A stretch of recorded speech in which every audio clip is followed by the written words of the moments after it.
5-second mark. 10, 9, 8, 7, 6, 5, 4, 3, 2. We have ignition. Commit liftoff. We have liftoff. Slowly. This is launch control. We have cleared the tower. Roger, tower clear. 5 seconds till that sound reaches. The roll program has commenced. Could you please help me welcome Walt Cunningham to UTSI?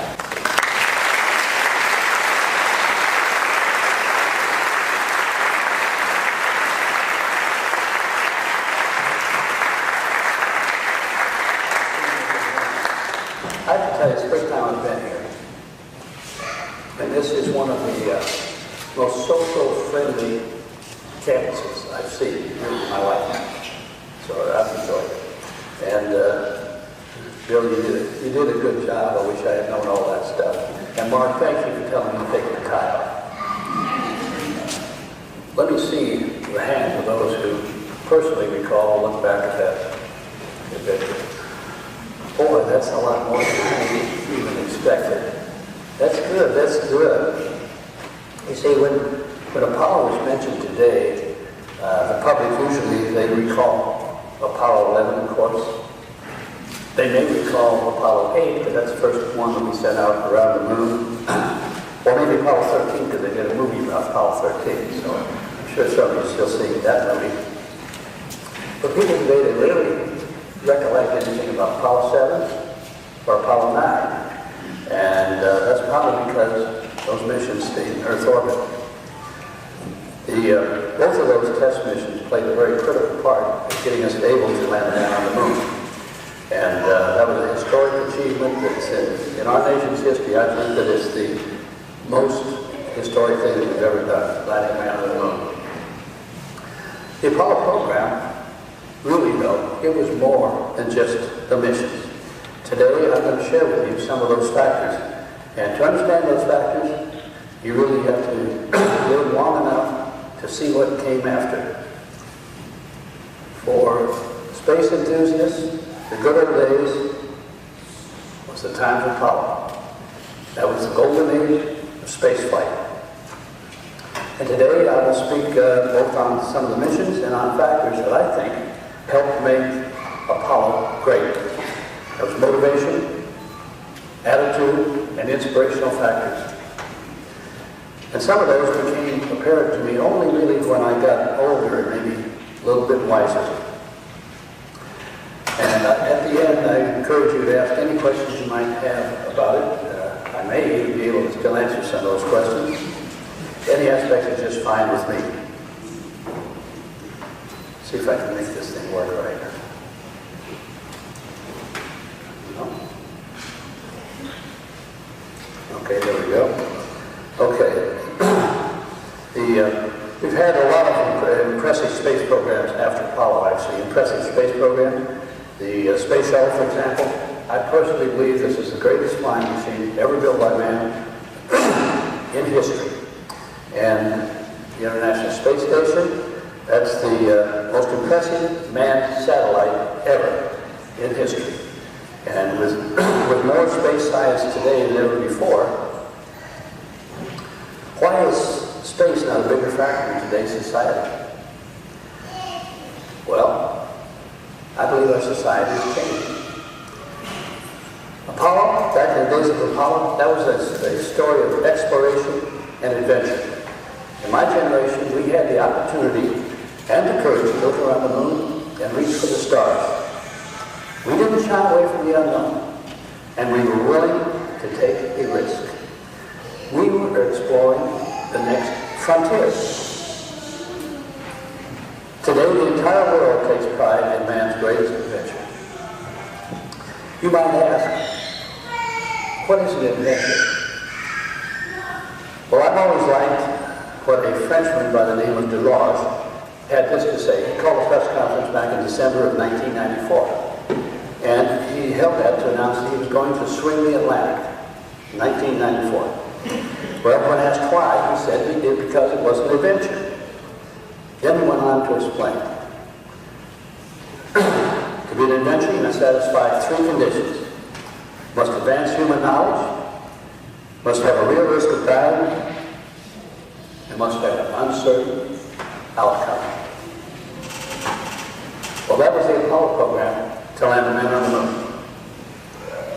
Mr. Delage, he never did make it across the Atlantic, but 4 years later, another Frenchman by the name of Lecomte, he actually swam the Atlantic.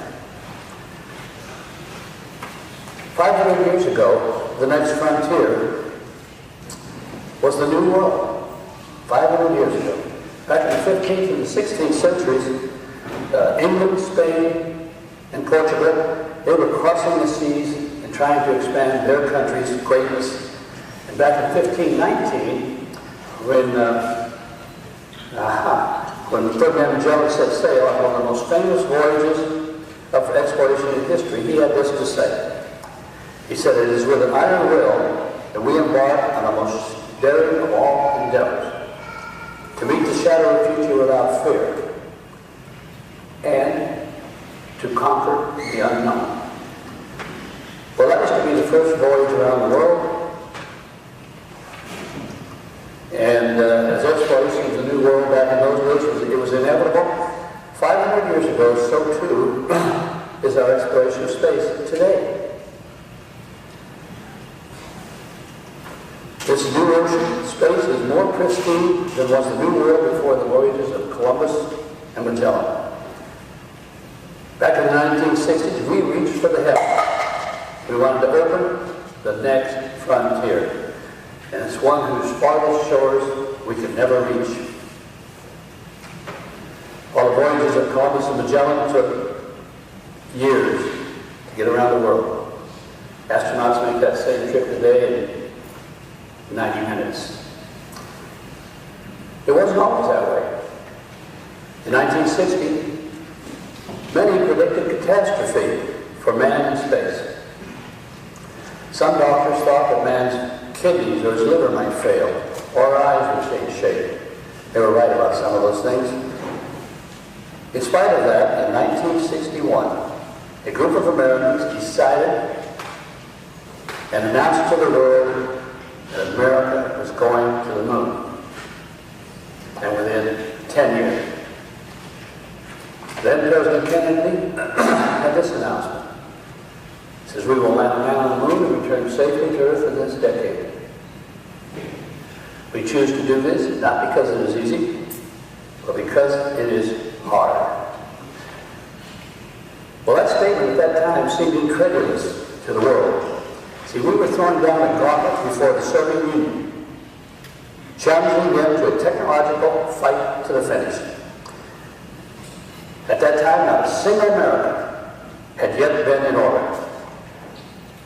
But President Kennedy was willing to take a risk. And it wasn't just a technical risk and a human risk. It was also an economic risk and a political risk. That took initiative and it took leadership. Today, that goal is history. 48 years ago, it became another milestone in the history of America. I'm sorry, that's Kennedy doing his speech in Houston, incidentally, right stated. It became another goal in history right there. Only 193 years after establishing an American flag on this planet, we planted it on a foreign body in the universe. That took a team willing to stick their necks out. While our engineers, managers, and astronauts, we were all willing to risk failure. But we never thought of failing, believe me. We were racing our competition, the Russians, to land a man on the moon. And we refused to lose to anyone or anything. We shared a common dream to test the limits of man's imagination and his daring. That was an attitude that enabled us to overcome every obstacle in one of the most challenging and risky endeavors in history. And it wasn't just for us Americans. The entire world takes pride in man's greatest adventure. Any project as complex as Apollo takes three things: the resources, the technology, and the will to do it. Driven by the Cold War, back in those days, all three of them came together in the 1960s, and we went to the moon. That was only 3 generations between man's first flight off the Earth and man's first orbit around the Earth. Today, we have raised 2 generations for whom man's first flight into space is only something that they've read about in history books. You might ask, why was the job of riding a flaming rocket into orbit exclusively for fighter pilots and test pilots in their 30s back in those days? Well, I can tell you this, at the time it was considered too tough for anyone much older than that. It was thought that only an experienced and youthful fighter pilot could endure the wear and tear. It was a young man's game, or so we thought. When Walt left NASA after our mission, he was the oldest active astronaut at the age of 43. Today, the average age in the astronaut office is up above 45. Back in those good old days, we were hired based on our experience and our qualifications. We were all highly motivated, competitive, self-starters. As fighter pilots, we had survived pre-screening and filtering in military careers of a dozen years or more. And we spent our lives facing risk. In surviving, just surviving in a challenging and dangerous profession makes you well aware of where you're going and how you will get there. And we knew that we could depend on each other for our lives. One of the first 30 astronauts, or perhaps some of you may prefer to ask, why did I want to become an astronaut? Well, in 1961, I was a Marine Corps fighter pilot with about 2,000 hours in jet fighters. I was working on a doctorate in physics at UCLA and part-time at the RAND Corporation. I had transferred into reserves at the age of 24, so I could go to college. I had not been to college before that. And I tell you this, I'd read about the Mercury astronauts, and I'd envied them. On May 5th, 1961, I was driving to work at the RAND Corporation. It was a little before 7. That was a little before 10 down at Cape Canaveral. Alan Shepard was sitting on his redstone rocker, and I was listening to the countdown. At 5 minutes to 7, I couldn't drive anymore. I pulled over and parked by the side of the road. And I got down to 5, 4, 3, 2, 1, liftoff. I heard this voice screaming around me. You lucky son of a bitch. I apologize, but I found out that was me doing the screaming. Right there.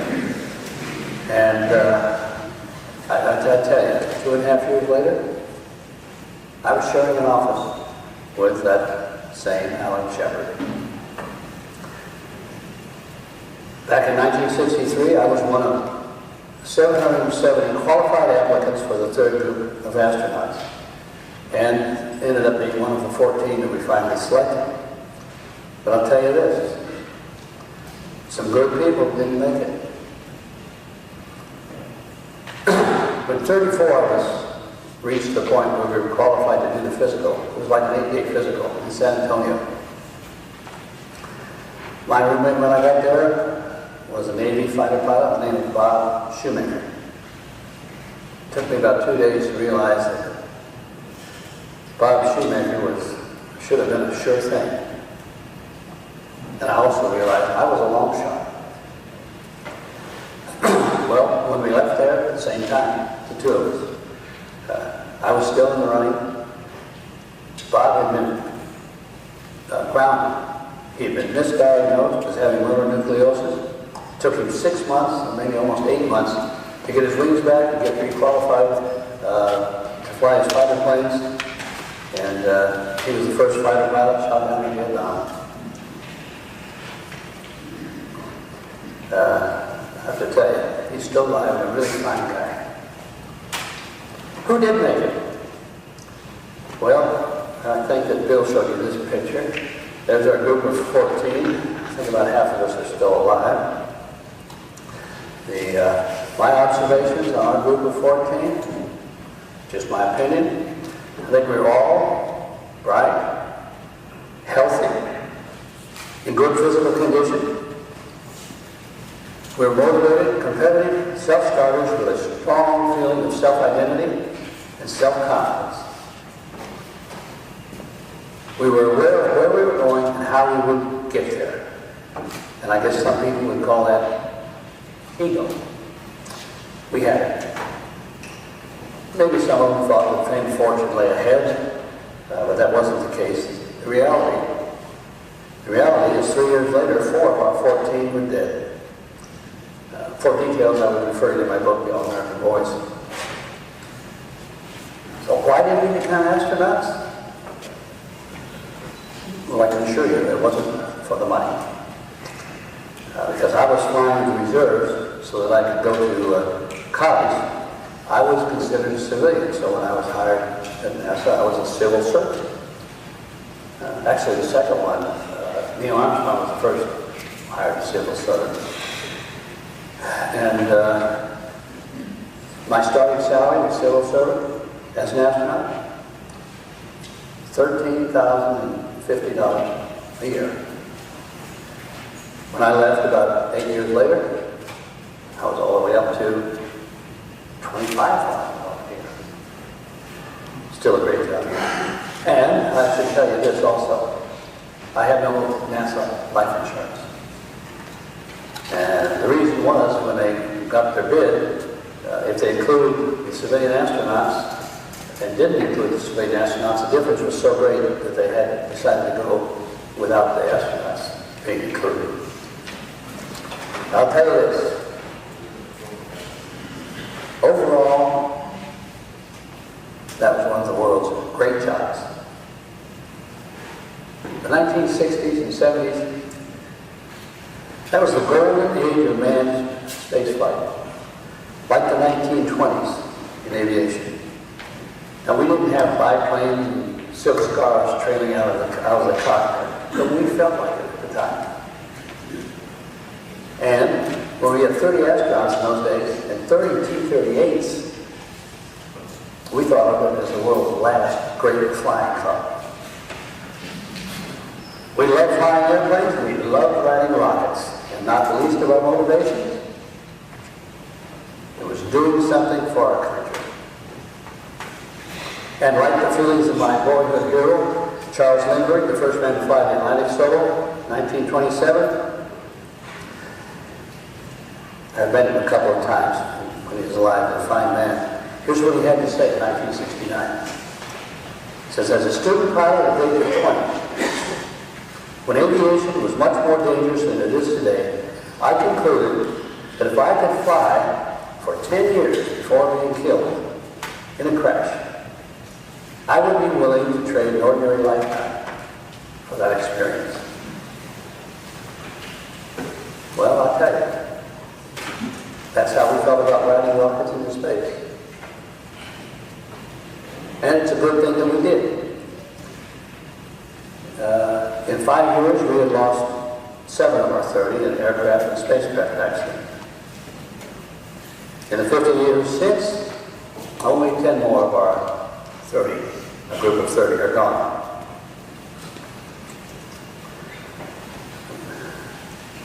The most noteworthy loss, of course, was the Apollo 1 fire on the pad. 3 good men really paid the price of progress, and I lost 3 good friends, Gus Chris and Ed White, and Roger Chaffee. And even to this day, the very precise cause of that fire is unknown. But back in those days, I came to the conclusion that our overconfidence was one of the contributing factors that let that go on.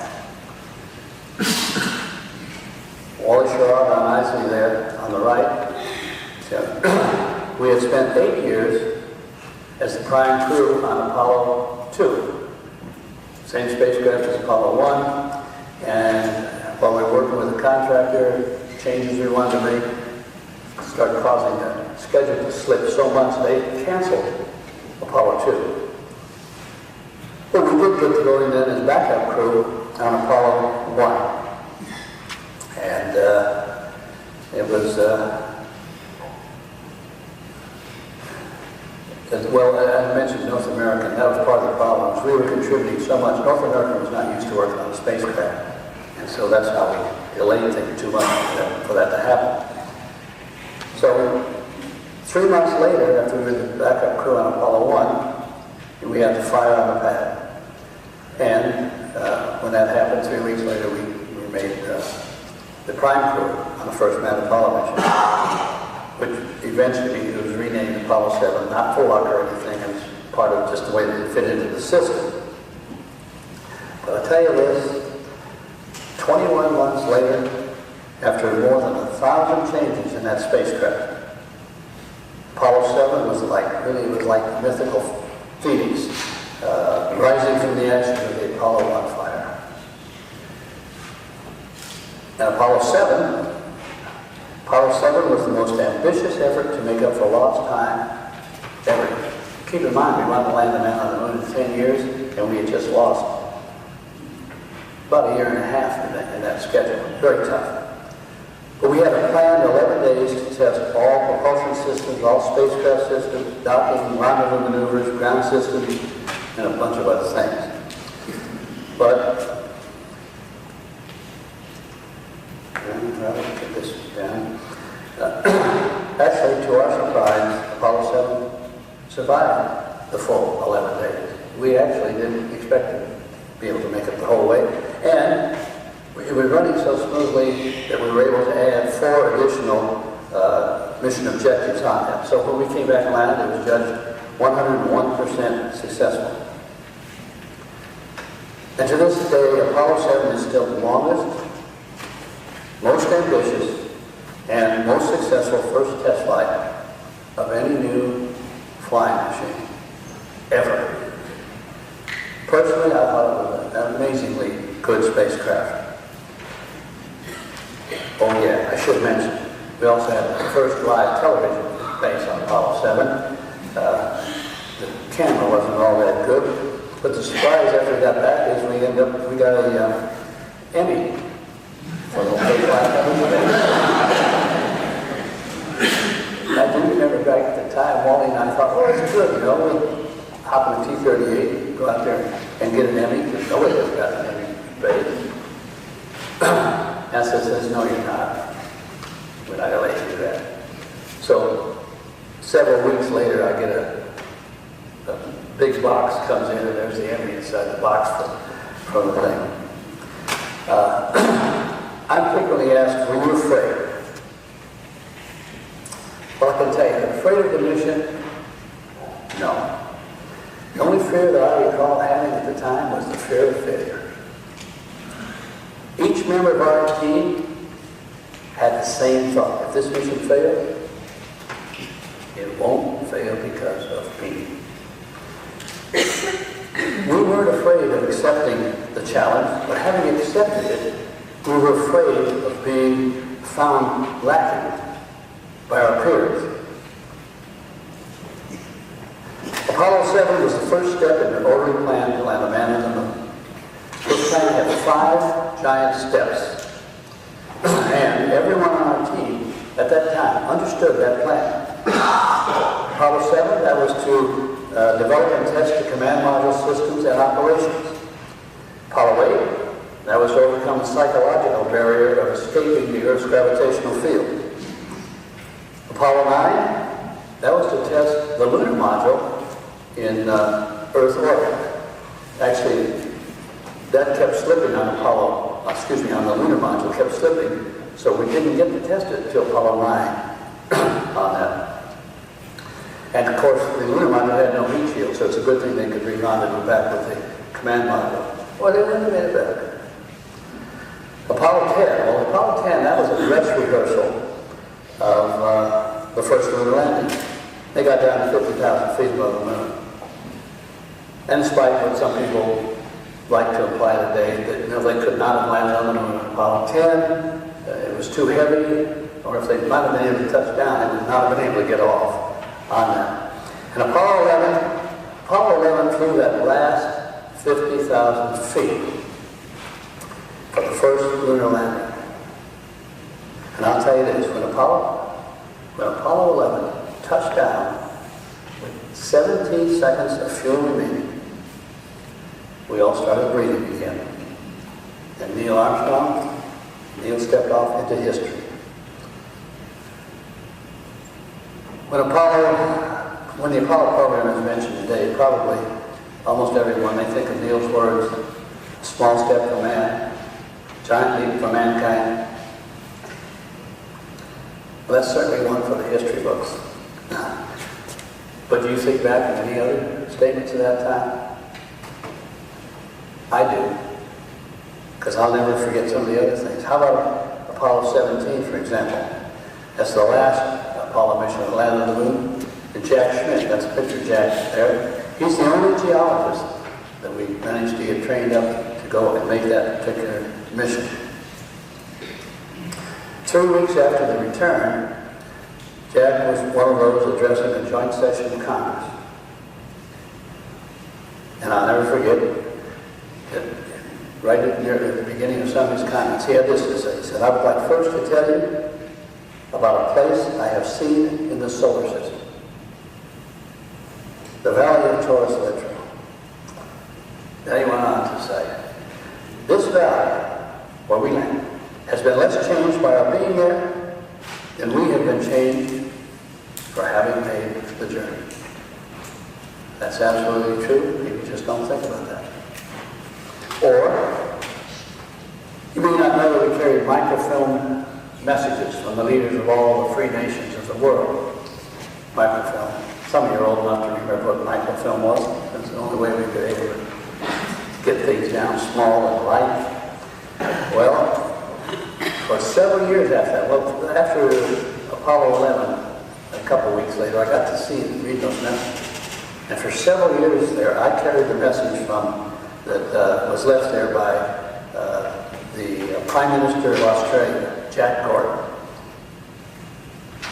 Here's what he said. He had a couple sentences of just praise. Then he went on to say the following: "May the high courage and technical genius which made this achievement possible be so used in the future that mankind will live in a world in which peace, self-expression, and the chance of dangerous adventure are available to all." What a wonderful wish. The chance of dangerous adventure means accepting the risk of failure. And if you're not willing to risk failure, in my opinion, you don't deserve to win. But when you do win, you win big. And that's true really in all fields of human endeavor. The Apollo program had it all: challenge, competition, imagination, leadership, teamwork, technological breakthroughs. But it also had its risk and its uncertainty, its chance of dangerous adventure. And it wasn't just the risk of dying. Men did die. Others were saved only through heroic efforts. You probably remember some of you remember the Apollo 13 explosion. All of the Apollo missions returned to Earth, and we got that crew back alive too. That was a real challenge. We had 6 landings, and 12 men walked on the moon. We advanced man's knowledge in dozens of fields of endeavor, and each mission was uncertain until splashdown. Well, that certainly met Monsieur Delage's definition of adventure.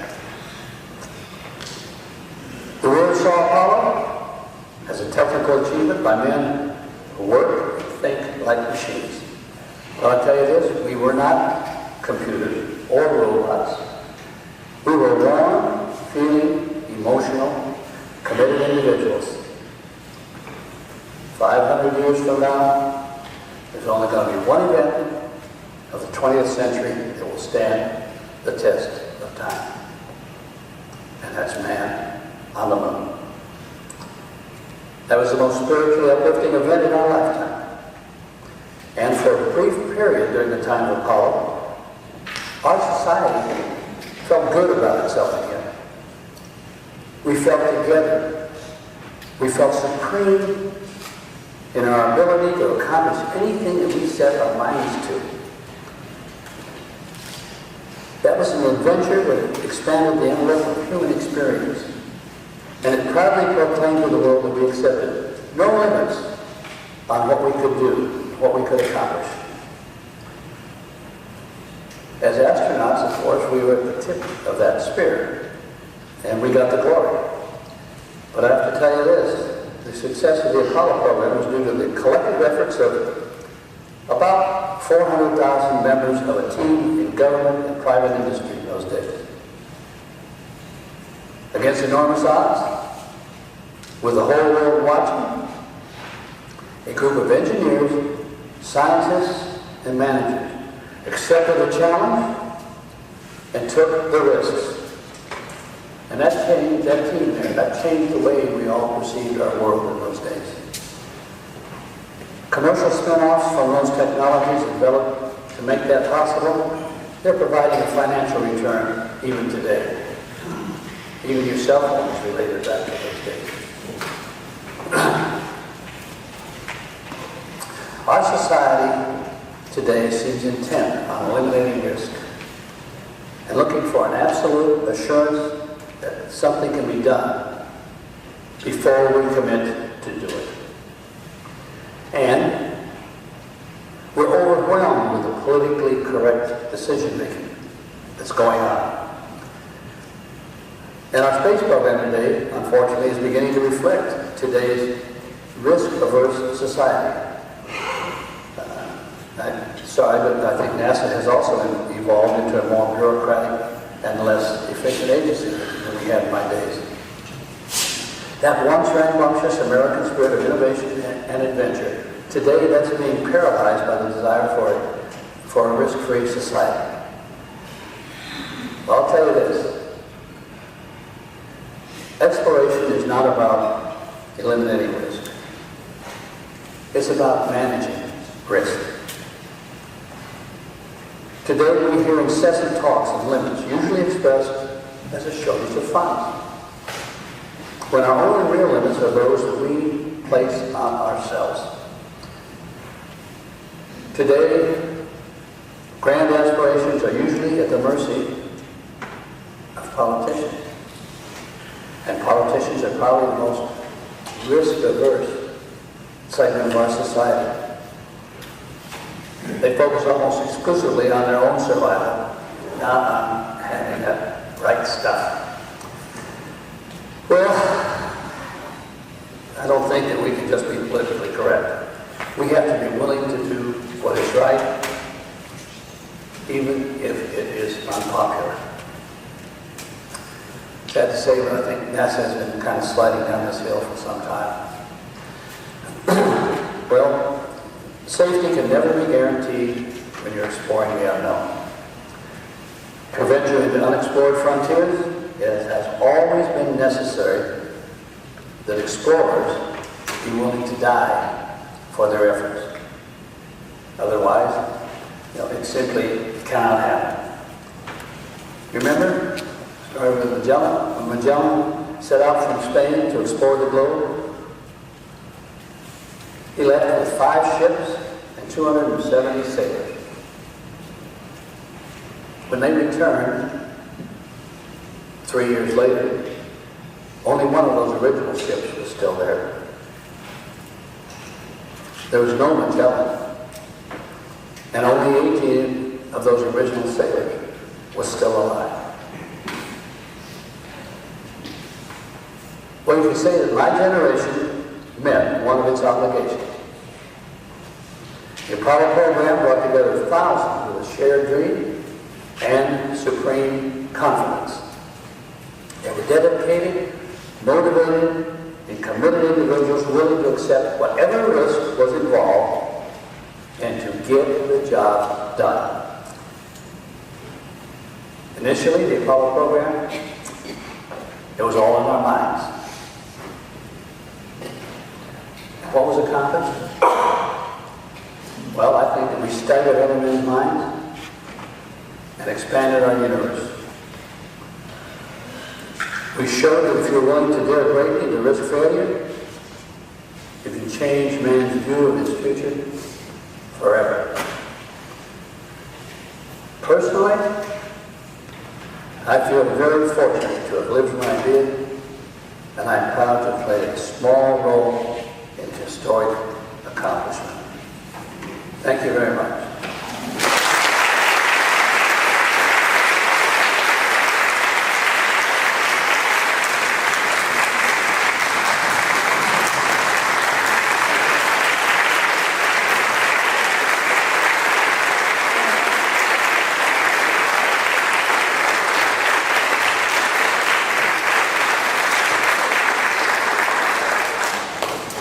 Could you address any of the insights that astronauts had into the crew selection process?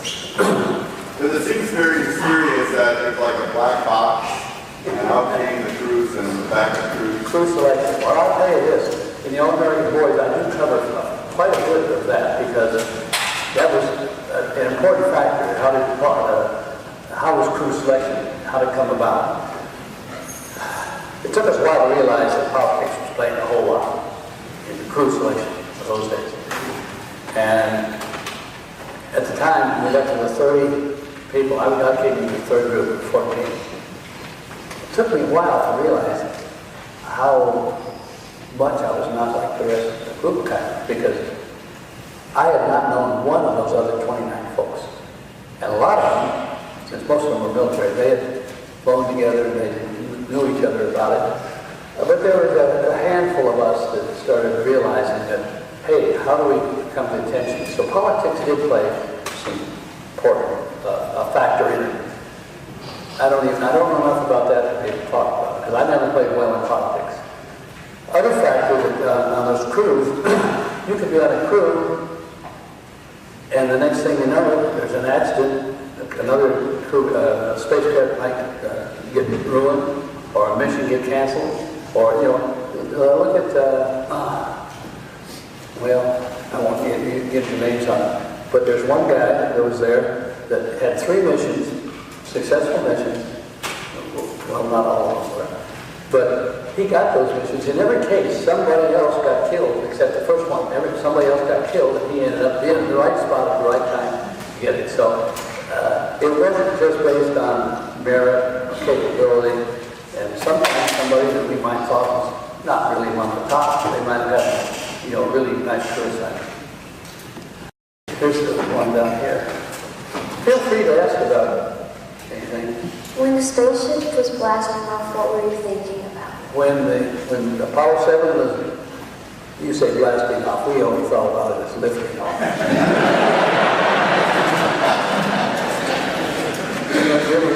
There's a lot of things that's kind of different like that when I look at it.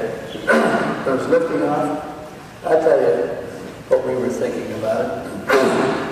We realized it was important to go. And we were down there at the final count. And just, not very long, I think I remember about 12 minutes or so before liftoff. I think we were lifting out at 11 o'clock. And they put a hold on the countdown because they had seen a slightly low pressure in one of our tanks, one of the oxygen tanks. We had seen it too, we were on board. We didn't even bother to mention it because it didn't really bother us, And they put it on a hold, and it's the only thing that really kind of irritated us about the countdown, because we were going to go at 11 o'clock, and we were at 11:02:30 or something like that. And we wanted to go at 11 o'clock. It's a function of the attitude if you're oriented towards success like this. But you've got to live with it. And when you got into the space shuttle, boy, I tell you, I feel sorry for some of those crews up there. One of them, I think, they had 3 attempts at launch before they finally were able to go. But the standards were high enough so that when they approved it to go, it had a good mission. Yes, somebody's got to be working out there, or I get to go home. As the backup crew for Apollo 1, I know Gus Grissom had a lot of concern with the Apollo 1 capsule. Did you share some of those concerns with? Well, Apollo 1, yeah, that was, Apollo 1 and Apollo 2 were identical spacecraft, and some of the things that we were trying to get done, we practically lived at the contractors. That was the year, let's see, I think I spent 270 days that year on travel or away from my home office there in Houston. Most of that time was spent out at the North American plant.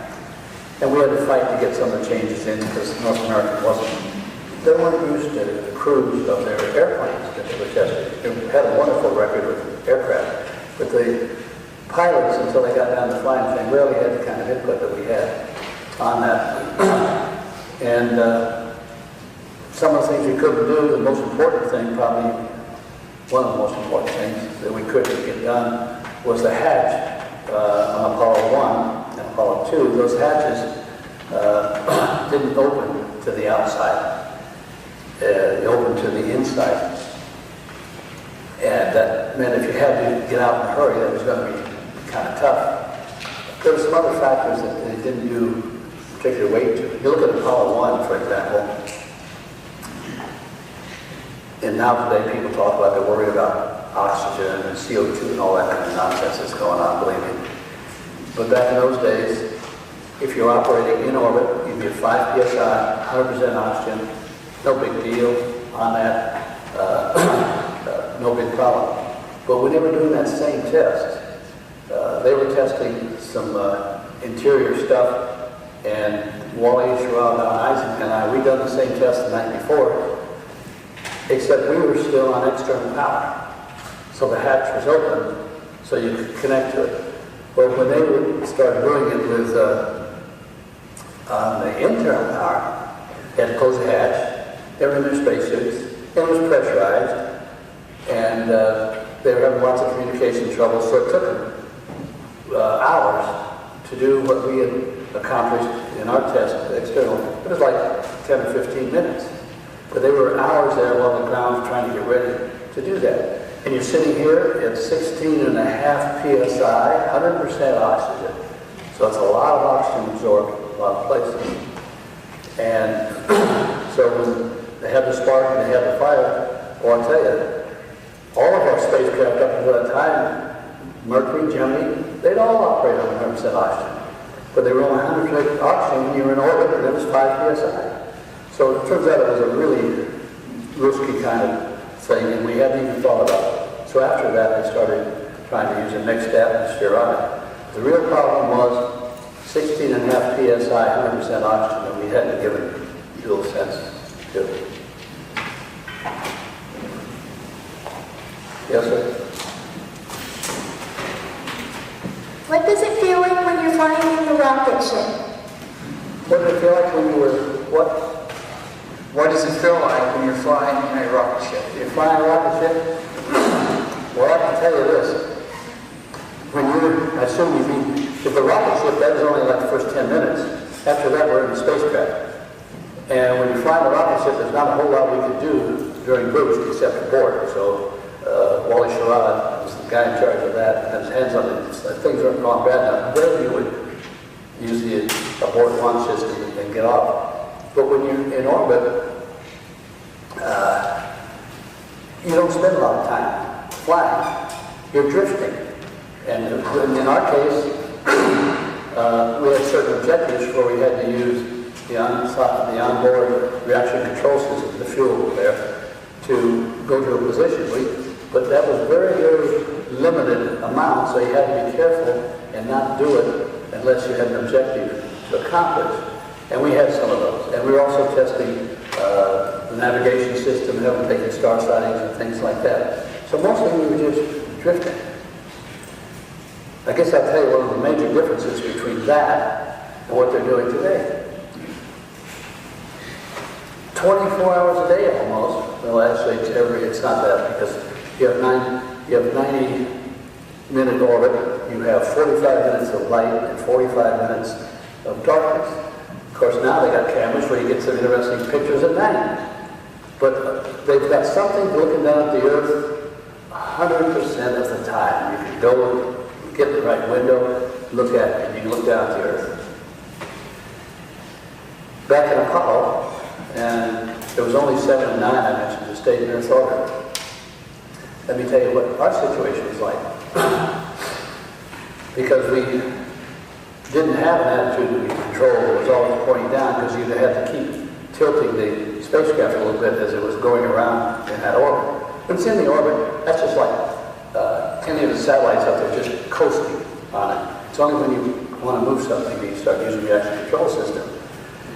And so, you talk about getting pictures, for example. We had 45 minutes of daylight, 45 minutes of night. We had a camera, one of those old-fashioned cameras. We had film. And so you had to have enough light. And one of the rules that we had, and we didn't pay much attention to, the ground said, don't take pictures until 5 minutes after daylight. Stop 5 minutes before darkness because you don't have enough light. Well, if we could see something, we would. But we had 5 windows, and they covered a range of about like this, about 150 degrees, pretty much in the same plane. And the spacecraft's drifting. So every once in a while, that would be, you'd be able to see the Earth on it. Not very often. Because you got 150 degrees, you got 360 degrees around there, and it's just drifting, pointing different places.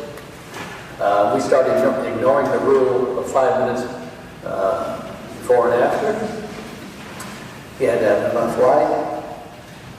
You may not realize that 55% of the Earth is covered by clouds. So if you were looking down, fortunate to look down, you had to be there when you could see something beyond the clouds. And I remember we had a rule, they didn't want us to take any pictures of China. And occasionally we were pointing down over China, but they didn't have to worry about it. Because there was so much smog and clouds over China, we never ever really saw the ground over China. It's just that there were so many different factors back in those days that seemed normal to us, but now we looked like we didn't have much, going for us. Who do you believe will win the race to Mars? And would you go or see That's a good question. See, who do you believe will win the race to Mars? NASA or SpaceX? And would you go? Do I? And would you go? Am I free to be honest about this? Well, the world is changing. And in many ways, the commercial world has a lot of advantages. Because government agencies, whether we like it or not, or whatever they're doing, as they become more political, they add people, and they get bigger and bigger. It takes longer and longer to do things, and they end up being involved in stuff that has nothing to do with, for example, NASA is now very highly involved in STEM education. That's a space agency. I don't think that's the right way to be spending their budget. They've spent a lot of time with taking the stupid position that the guy there did on this global warming fiasco. So they're a little bit oriented, a little bit different. I think that cost-wise, the commercial area, SpaceX seems to be running ahead of most of them. That's going to stay in there. Not to mention the fact that I think the politics may end up slowing down the government enough on decisions that the commercial has an advantage.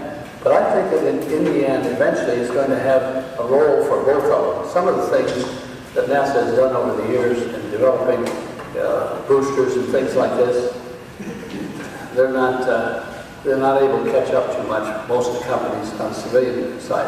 I've been very impressed though. NASA's never had a booster that after first stage launches comes back and lands. That's very impressive that SpaceX has been doing. So I can't tell you, because you talked about going to Mars. My personal feeling is there's not a soul in this room who is going to be old enough to see us land on Mars. And I also believe that the unmanned program, which has cost a lot less, has been doing a whole lot in looking at Mars. But what's going to happen, remember I talked about in my talk, I was talking about the frontier, Magellan breaking the frontier, going around the Earth, and we broke the frontier of getting out of the Earth's gravitation. There'll come a time when the society of those days sees that the next frontier, the next thing they have to break is getting away for some reason. Now, do I think it's going to come anytime soon on Mars? No. I think also I happen to believe that the only sensible way of ever going to Mars is to establish the capability of the facilities and demonstrate the capability of going to the moon and doing that. So you can call me, I guess, more of a pessimist about the Mars mission. I saw a couple hands in the back.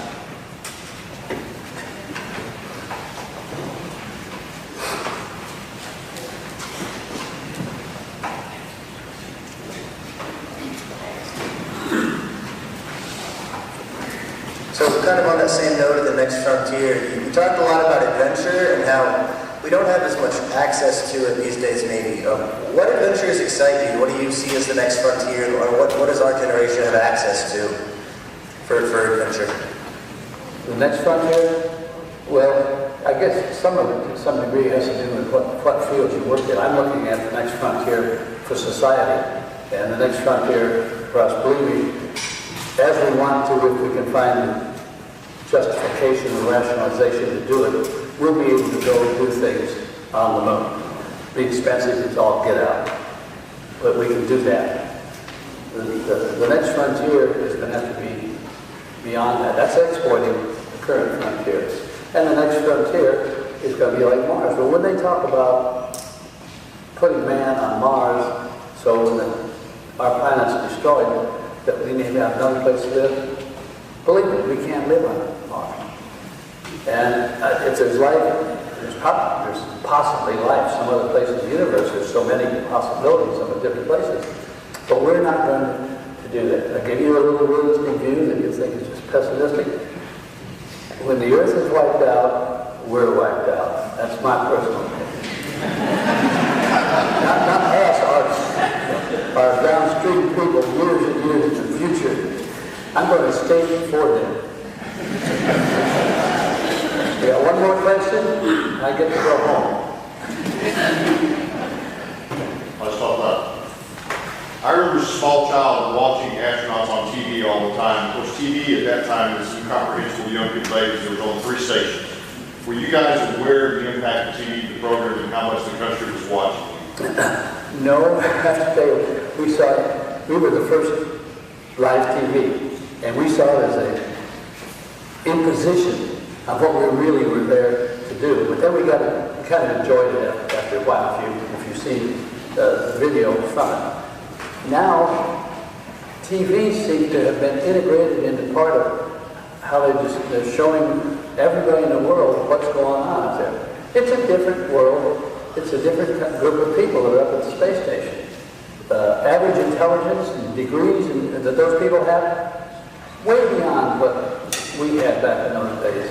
You know, I think we had, at one time, I think Buzz Aldrin was the only guy that actually had a PhD there. But we all had bachelor's or master's degrees in various things. But I'm not a big fan of what they're doing with that. But maybe there's a psychological reason, because if you're going to be up there 6 months, maybe you need that kind of a break to do it. I think I'm going to quit before we start begging for more questions. And I want to thank you very much. I have enjoyed it here. Thank you very much.